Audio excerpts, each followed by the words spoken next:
Hi, everybody. Welcome back to a Saturday special episode of Degenerate Dillon podcast. We have here Jackson Collier of JC Hoops and Rivals.com. How you doing, Jackson? Man, I'm doing great. Thanks for having me on today. Yeah, absolutely. What we'll do is we'll run through some games that we like for tomorrow, which we're filming this on Friday. So tomorrow, Saturday, the first game on our list is Alabama at Mizzou. Is this the biggest game of SEC play this year?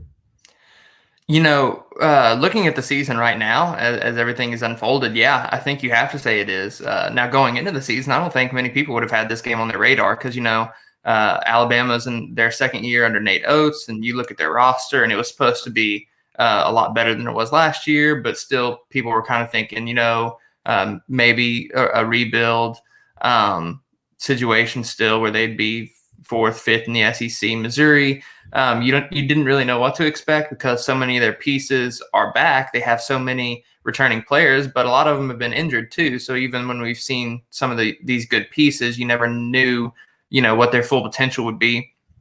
And then now, come around this time of the year, they're two of the top teams in the SEC. So I definitely think, at this point, it has to be the game of the year. Yeah, they've got a couple of really key players in this game. John Petty out of Alabama and Tillman out of Missouri. Bama ranks 37th in scoring offense, and Mizzou ranks 95th. Does Mizzou have the defense to hold Alabama down, and does Alabama have a big that can play with Tillman? So, yes, Missouri has the defense to potentially shut down Alabama. Now, does Alabama have a big to play with Tillman? I don't think so. Those are going to be two huge keys to watch during this game. Is can Missouri stop Alabama from shooting the three ball, and can Alabama stop Tillman inside? Now, Alabama isn't a team. I know there's a lot of national perception, kind of that their offense relies on the 3-point shot. Now, Nate Oates has said, we're going to get all of our points from the 3-point line. We're going to get them from layups, and we're going to get them from free throws. Well, they don't just rely on the 3-point shot, though. Just because they shoot a lot of them and make a lot of them, that doesn't mean they're completely one-dimensional there. They do draw a lot of fouls. They do get to the free throw line a lot. They play pretty good defense, too, and turn some teams over, and they're really good at finishing at the rim. They're super athletic. They have a lot of bodies that they can play. They don't necessarily play a lot every game, but if someone goes down, it's next man up, and they really do have probably the most talented roster in the SEC. Yeah, and we saw last weekend with their I can't remember who they were playing last weekend, but LSU. They shot 25% from 3-point range, but ended up winning by double digits. This team does not have to shoot by threes. They can drive to the basket. They can dribble drive. They can give down to their athletic bigs. This team can score in multiple ways, and there's a reason that they're in first place in the SEC. Oh, yeah. First place and undefeated, 10-0 in the SEC. It's just incredible. I don't know how many people saw this coming outside of fans in Tuscaloosa and people within the program. And even if fans would have said that they would be undefeated at this time, you would have called them crazy. Right. So we got this line. This is a gambling show with the title Degenerate. So we do play with the gambling side of sports. The line on this game is Bama -2.5. Do you have a prediction for us, JC? I think Bama wins, and I also think Bama covers. I'm going to take Bama by 5-7. Okay. That was my prediction, too. Bama covers the 2.5 and wins. We will move over to the Big 12 battle of the day, Kansas at West Virginia. Can West Virginia get revenge at their house after losing to Kansas by double digits earlier in the year? Yes. I think, we were talking earlier about the shooting performance that Kansas had against West Virginia earlier in the year. And, Hugs just isn't going to allow that sort of a shooting performance again. I think you mentioned Kansas was 16 out of 38 from beyond the arc. Yeah. Mm-hmm. So, I mean, that's a really good shooting performance. And, Hugs really loves to turn the ball over. He prides himself on his defense. And West Virginia is known for their defense. They have guys on that team specifically to rebound and generate deflections and play good defense. Gabe Osabuoyen's one of them. he gets a lot of minutes, but he's not expected to score. He literally is just in there to play defense, and he's the consummate role player. You have, I think his name is Sean McNeil coming off the bench, who his job is to shoot threes. That's what he does. He put up 15 points last game, and it's just one of those things. West Virginia's coming off a really bad loss to Florida. Not bad in the sense that Florida's a bad team, but they didn't look good. Kansas, on the other hand, is coming off. I mean, they've won since this game, but they got destroyed by Tennessee a couple games ago. So, I think coming into this game, both teams are going to have something to prove because they do have some losses that they just did not look very good in at all. And I think West Virginia is going to take that, chip on the shoulder mentality and really going to run with it. And I think their numbers are going to overwhelm them. And I think, frankly, their talent will too. Yeah, they've Vegas has got this line at West Virginia 1.5, and I'm gonna take it that you agree West Virginia covers that 1.5. Oh yeah. Okay. Also, they have a big there named Derek Culver, 6'10" forward. He averages 14 and 10. I really like his play. I think he's a solid player that is not mentioned very often in discussions with Big 12 Player of the Year. But he is a solid rebounder and solid contributor, scorer in the paint for that team.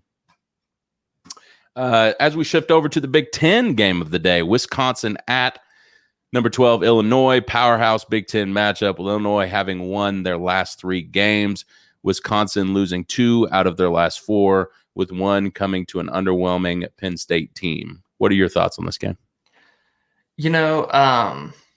Illinois is one of those teams under Brad Underwood that last year came on, and I remember reading different articles about, wow, Underwood really changed his process up. He reinvented himself and reinvigorated this program when, after his first few years, people thought he was kind of stagnating. Now you see again this year, they're winning big games. The Duke win earlier in the year probably looked a lot better earlier in the year. They lost to Missouri, but Missouri's turned out to be a pretty good team too. But you look at all the other games they've won too. They're winning all the games they're supposed to, but they've taken care of business in a couple of other high key matchups. Wisconsin, on the other hand, they've dropped a few games too that are kind of questionable. They've dropped 4 in the Big Ten as well. It's really interesting when you're talking about Wisconsin and Illinois, because Wisconsin, for the longest time, you think of Bo Ryan and moving forward from him too. They've just always kind of been that same program where they're just really good. They're top 25 year in, year out. They're going to make the Sweet 16. I don't know if I see that out of this year's Wisconsin team just because of some of the losses that they've taken.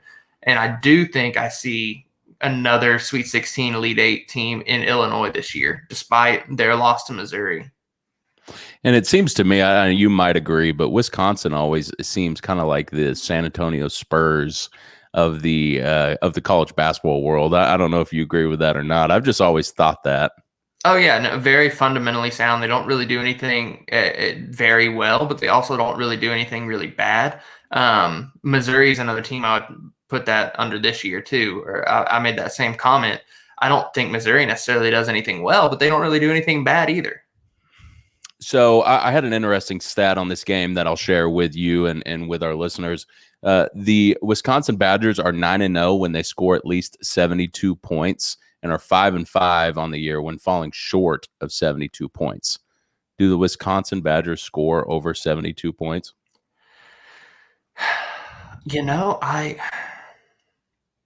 I don't know. I'm going to say no. I'm going to say no just because of Illinois is a pretty good defensive team, and they do have some really good inside players. If Wisconsin wants to score over 72 points, they're going to have to really hit a bunch of outside shots. Yeah, agreed. Another stat we'll share, the Wisconsin offense has recorded a turnover on only 13.9% of its possessions, which is 4th lowest rate in the nation. The Illinois defense has forced opposing teams to turn the ball over on just 16.4% of all possession. That ranks 320th in the nation. That is a crazy stat. Is Wisconsin going to turn the ball over against Illinois tomorrow? I don't think they will. I think it'll just come down to Illinois is going to force Wisconsin to take some bad shots or force them to play outside. They're going to contest everything at the rim. Okay, so the line in this game is Illinois minus 3.5. What's your prediction? I'll take Illinois, but I say Wisconsin covers. Wisconsin covers the 3.5. Mm-hmm. That was my pick too. I think my pick was Wisconsin covers the 3.5, wins and scores more than 72 points. I will say Wisconsin scores over 65, but under 72. But they keep it within 3.5. But Illinois still wins. All righty, and JC, your pick of the day was Texas and Oklahoma State. I really love this matchup just because Oklahoma State is coming off. They beat Arkansas, and then they had a puzzling loss at home to TCU. So, I really want them to try to get back in the groove, just as a basketball fan and someone who enjoys watching basketball. You have a really good team there at Oklahoma State with Cade Cunningham and some of the other pieces. They're one of the most athletic teams in the country. And then on the other side, you have Shaka Smart, who was pretty well on the hot seat. It was a make or break year for him this year, and he's had the Longhorns in the top 10 the entire season. I think, and playing great defense. Oh yeah, absolutely. So I think as far as Big 12 games go, and as far as national games go, this is definitely one to keep an eye on, just because you have a top 10 team going up against the projected #1 player in the draft. But Oklahoma State is more than just Cade Cunningham. They have a bunch of weapons. They have a bunch of athletes, and they're going to use them.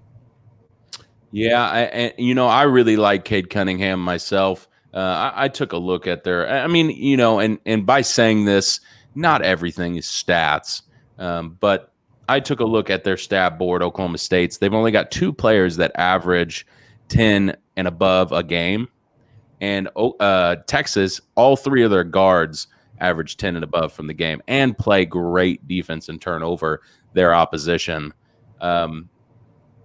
I just don't see Oklahoma State being able to keep up with Texas's 3 guards. I don't necessarily think Oklahoma State's going to win this game, but I think it's going to be a lot closer than people think. So the line is Texas -2 right now, favored by 2. What's your prediction? I think Texas covers. I think Oklahoma State will keep it within 5, but I think Texas covers the 2. Yeah, those 3 really good guards I was talking about: Andrew Jones, Matt Coleman, and Courtney Ramey, who all shoot 43% and above from the field. What a great story Andrew Jones is too. Oh, I know, right? Go ahead and share with us the story. So I don't know all the specific details. I just know he was a guy a few years ago, who came on campus and was getting ready to start his career playing college basketball at a major university, fulfilling his dream, and got diagnosed with cancer. Went through a bunch of chemo treatments, and his teammates basically dedicated an entire season to him. And eventually he went into remission, and it's been a long road back, but I think this is his second or third year back. And he ever since he came back, like his first game back, he just has looked great ever since he got back. He looks like he's having fun out there, but he's also just playing at a really high level. Oh, he's hooping, man. It's crazy. Those all 3 of those guys, including Andrew Jones, are just hooping out of their minds right now. So let's move on to our portion of this conversation where we discuss. It is February. It is getting closer to March. Who are your favorites, and how could it be anybody but Baylor or Gonzaga at this point? I was about to say, so looking into March, I have to include Gonzaga and Baylor just because they are just head and shoulders above everybody else, it seems like. But, looking at other teams across the country, I had to include Alabama and Florida State. Nate Oates has Alabama playing at a really high level. They are really shooting the ball well. That was one of my concerns earlier in the year when they were still kind of gelling, and a lot of teams had this issue with developing chemistry and playing the kind of basketball they really wanted to play. Once they figured it out, once they started hitting shots, and once they were playing well together, they've been almost untouchable since. So I really think Alabama is a team that can really make a run. And also Florida State. Leonard Hamilton just has another really good team. He's beaten some really good opponents. I think it was Clemson that they beat when Clemson was still ranked. I think it was the first game that Clemson lost after they came off pause while they were like number 16 because they got off to a hot start and then paused. And then Florida State blew them out by over 30. And they've just taken care of business ever since. And they're back in the top 20 and just really playing at a high level. I really think Hamilton is one of the best coaches in college basketball right now, and I really expect them to make a run in March too. Yeah, they are. Lenardi's got them at a I'm sorry, what was it? We were just discussing the team. Florida State. Florida State. Yeah, he's got them as a 5 seed right now, the first 5 seed. So they could slide into that 4 or 3 seed if they continue to play well. So you are a guy that covers for Arkansas. How do you see Arkansas playing the rest of the season, and do you see them making it to March and the tournament? At this point, I really fully expect Arkansas to make the NCAA tournament. I think the mark they need to hit is probably 10 SEC wins. You would like to pick up more than that, obviously, too. Depending on which games you pick up, quadrant 1, quadrant 2, all that sort of stuff, I think you can expect Arkansas to make it on the 8 or 9 line with the possibility in the best case scenario to get in at a 5 or 6. Well, and to be honest with you, the track of their record and their play seems to be matching up a little bit with last year, doesn't it? Oh, yeah, for sure. It's crazy because last year, Isaiah Joe went down the middle of conference play and the Hogs lost 4 or 5 in a row. This year, Justin Smith goes down at the beginning of conference play and they drop some huge games, the LSU and Alabama game.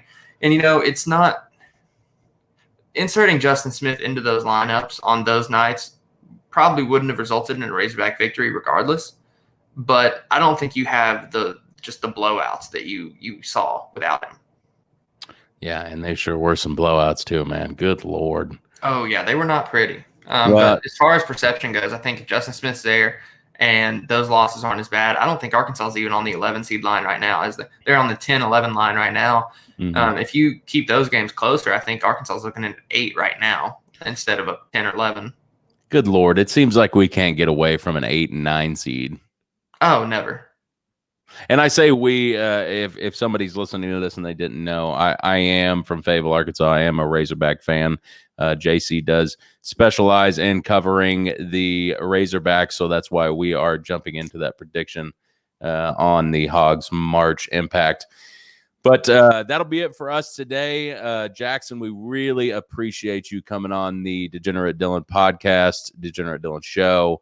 You can follow JC at JC Hoops Pod on Twitter. Pretty simple.